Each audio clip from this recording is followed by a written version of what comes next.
Assalamualaikum warahmatullahi wabarakatuh. Saya Ayu Asri Martina, mahasiswa Pasca Pendidikan Biologi UNJ Angkatan 2020. Perkenankan saya untuk menjelaskan terkait regulasi hormon pada perkembangan sekunder wanita. Hormon sekunder wanita pada umumnya dihasilkan oleh ovarium, adrenal cortex yang berguna dalam pembentukan ovum serta sifat seks sekunder. Hormon-hormon reproduksi bersifat anabolik, yang mana hormon-hormon reproduksi tersebut disekresi oleh kelenjar adrenal sama seperti glukokortikoid dan juga mineral kortikoid. Hormon reproduksi seperti androgen dan estrogen berasal dari sel-sel zona reticularis dan juga zona fasciculata yang berperan dalam pembentukan sifat seks sekunder. Secara general, pada proses terbentuknya atau regulasi hormon pada wanita, dihasilkan hormon hipotalamus yang akan menghasilkan GnRH yang dapat memicu hipofisis untuk menghasilkan FSH dan LH. Kedua hormon ini dia akan merangsang ovarium untuk berkembang sehingga menghasilkan estrogen dan progesteron yang dapat menyebabkan peluruhan dan juga penebalan endometrium. Pada skema di samping, pada hipothalamus pituitary gonadal axis, ketika terjadi oogenesis, ovarium mengirimkan sinyal melalui neuron sensoris kepada hipotalamus untuk mensekresikan GnRH. GnRH tersendiri ini dia merangsang hipofisis anterior untuk mensekresikan FSH. FSH dia akan merangsang ovarium, dia akan merangsang folikel untuk terus tumbuh dan berkembang. Ketika proses perkembangan folikel akan dihasilkan hormon estrogen. Peningkatan hormon estrogen dia dapat memberikan umpan balik positif pada hipofisis anterior dan juga pada hipotalamus. Peningkatan estrogen dia juga dapat meningkatkan atau kembali memberikan stimulus pada hipotalamus untuk mensekresikan GnRH. GnRH akan merangsang hipofisis anterior untuk menghasilkan LH. LH nanti ketika terjadi lonjakan LH, maka akan terjadilah proses yang dinamakan dengan ovulasi. Setelah terjadi ovulasi, akan dihasilkan korpus luteum, yang mana korpus luteum ini akan menghasilkan hormon progesteron. Hormon progesteron dia memiliki umpan balik negatif terhadap hipotalamus. Artinya, ketika hadirnya hormon progesteron, dia meminta hipotalamus untuk tidak mensekresikan GnRH kembali. Progesteron dia juga memiliki umpan positif terhadap uterus, sehingga uterus ini dapat menghasilkan hormon-hormon prostaglandin yang dapat memacu kontraksi uterus. Berikut beberapa jenis hormon pada hipotalamus. Hipotalamus sendiri dia terdiri dari sekelompok sel-sel saraf yang berkumpul membentuk suatu nuklei. Yang pertama ada GnRH atau gonadotropin releasing hormone, yang mana GnRH ini merangsang pelepasan FSH dan LH dari hipofisis anterior. Yang kedua ada growth hormone releasing hormone yang merangsang pelepasan hormon pertumbuhan. Ada growth hormone inhibiting hormone yang mencegah pelepasan hormon pertumbuhan. Ada thyrotropin releasing hormone yang merangsang pelepasan thyroid stimulating hormone. Ada prolactin inhibiting factor yang mencegah pelepasan prolaktin. Ada corticotropin releasing hormone yang dapat merangsang pelepasan ACTH. Selanjutnya untuk hormon yang dihasilkan oleh hipofisis ada dua, pada hipofisis posterior dan juga hipofisis anterior. Hipofisis anterior dia menghasilkan hormon-hormon yang berperan dalam reproduksi seperti FSH yang mana merangsang pertumbuhan folikel, spermatogenesis, oogenesis dan juga sekresi estrogen. Selanjutnya ada LH atau luteinizing hormone yang merangsang ovulasi, fungsi korpus luteum, sekresi progesteron, estrogen dan juga androgen. Yang ketiga ada prolaktin yang berfungsi untuk merangsang proses laktasi, fungsi korpus luteum, dan juga sekresi progesteron. Selain itu, fungsi dari prolaktin juga berfungsi pada beberapa spesies untuk merangsang munculnya maternal behavior dan juga merangsang pertumbuhan tulang dan jaringan. Selanjutnya, hormon yang dihasilkan oleh hipofisis posterior adalah oksitosin, yang mana oksitosin ini berfungsi untuk merangsang kontraksi uterus, kelahiran, dan juga pengangkutan sperma dan ovum. Untuk tambahannya, ada hormon yang dihasilkan oleh plasenta seperti HCG, PMSG, placental lactogen, dan juga pregnancy protein G. Untuk hormon yang dihasilkan oleh ovarium dan uterus, ovarium ini terdiri dari korteks dan juga medula. Pada korteks terdapat perkembangan dari folikel primordial, primer, sekunder, folikel antral, folikel degraf, corpus luteum, dan juga corpus albicans. Secara general, untuk ovarium, dia menghasilkan yang pertama ada estrogen. Estrogen ini dia merangsang munculnya perilaku seksual atau birahi. Dia juga merangsang karakter seks sekunder pada wanita, pertumbuhan saluran reproduksi, kontraksi uterus, dan juga pertumbuhan ductus mammary. Selanjutnya, ovarium juga mengatur pelepasan hormon gonadotropin, merangsang kalsium uptake pada tulang, dan juga efek anabolik. Yang kedua ada progesteron, yang mana dia bekerja sama dengan estrogen dalam memunculkan perilaku seks sekunder dan juga seksual atau nafsu birahi. Progesteron juga berfungsi untuk mempersiapkan saluran reproduksi, khususnya uterus, untuk proses implantasi. Untuk uterus sendiri, dia dapat menghasilkan inhibin dan aktifin yang dapat mencegah serta merangsang FSH. Selanjutnya ada hormon relaksin dan juga prostaglandin. Perkembangan folikel pada ovarium, yang pertama ada folikel primordial, yang mana folikel ini dapat kita jumpai ketika pada fase sebelum lahir atau pada fase kehamilan. Folikel ini mengandung sebuah oosit primer yang berada pada fase profase meiosis 1. Selanjutnya, folikel primordial berkembang menjadi folikel primer. Folikel primer memiliki oosit berdiameter kurang lebih 100-150. Pada folikel ini, nukleus terus membesar membentuk vesikel gemila.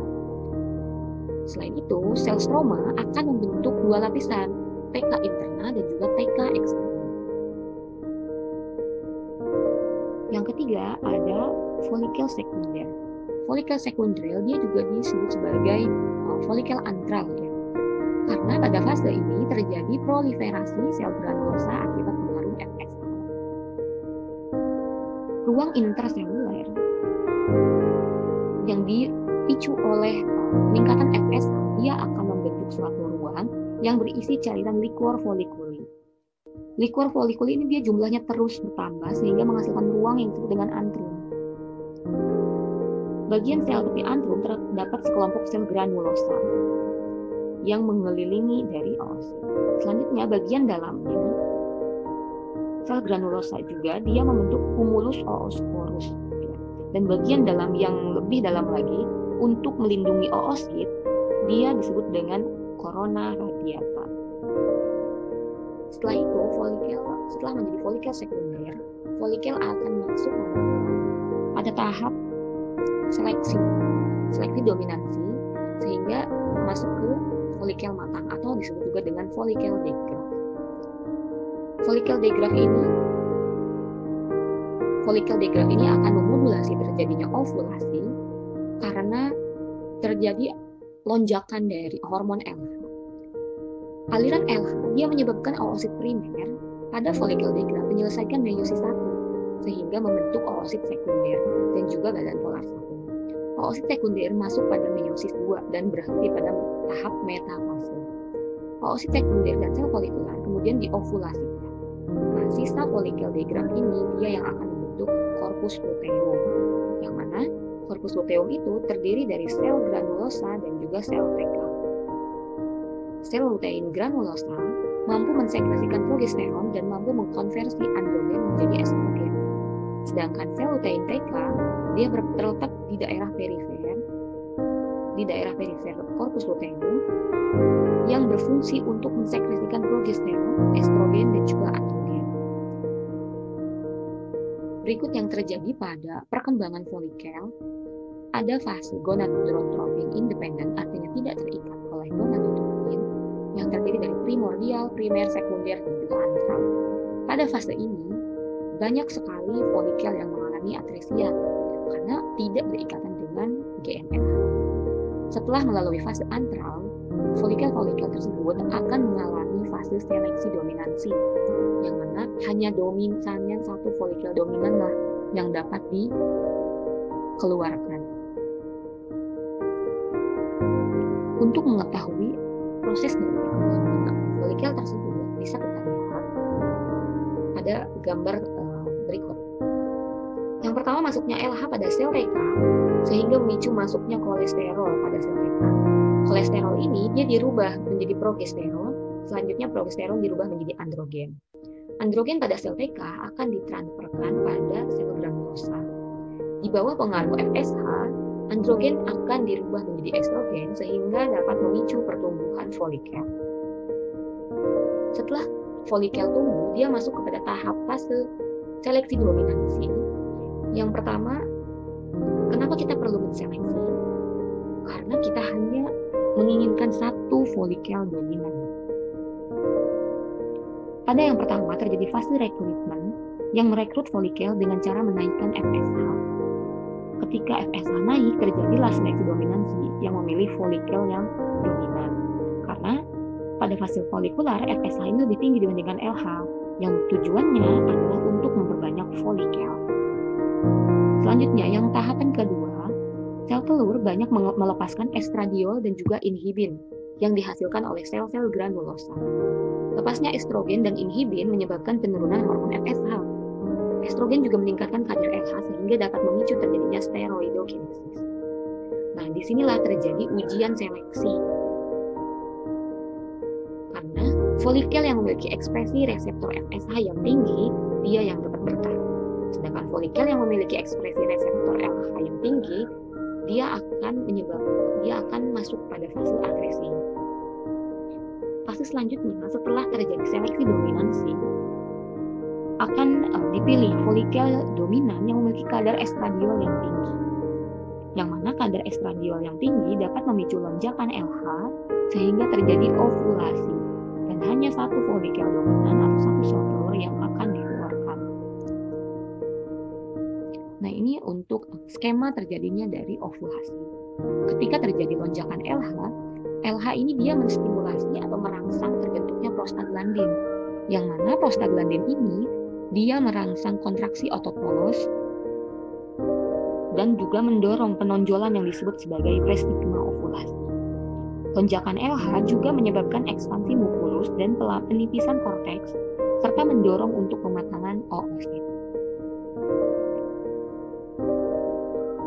Oosit sendiri dia memiliki dua jenis perkembangan, yaitu pada tahap meiosis 1 dan tahap meiosis 2. Oosit akan mengalami meiosis 1 ketika memasuki fase ovulasi dan oosit berubah dari diploid menjadi haploid.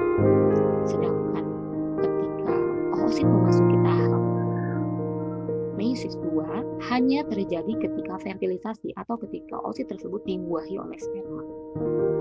Nah, ketika terjadinya ovulasi ini, oosit akan terdorong keluar. Folikel pecah dan oosit akan terdorong keluar. Di luar ada fimbre yang siap menangkap oosit dan menyapukannya ke saluran reproduksi. Folikel yang ditinggalkan oleh oosit, dia akan berubah menjadi corpus luteum, yang mana corpus luteum ini akan menghasilkan progesteron yang berfungsi untuk mempersiapkan endometrium untuk menerima embrio. Karena progesteron juga memodulasi sistem imun untuk penerimaan embrio karena embrio bersifat semi-alogenik. Jadi, ketika nanti terjadi implantasi, tidak terjadi penolakan terhadap janin karena kadar progesteronnya cukup. Selanjutnya pada fase endometrium kita akan berbicara proliferase dan juga sekretoriase. Ketika proliferase ini terjadi peningkatan hormon estrogen yang mana dapat menimbulkan penebalan dinding rahim. Setelah terjadi ovulasi, barulah terbentuk corpus luteum. Corpus luteum ini yang akan menghasilkan progesteron. Ketika progesteron dihasilkan, dia akan menyebabkan dinding rahim lebih berlekuk dan juga menghasilkan sekret-sekret untuk persiapan kehamilan.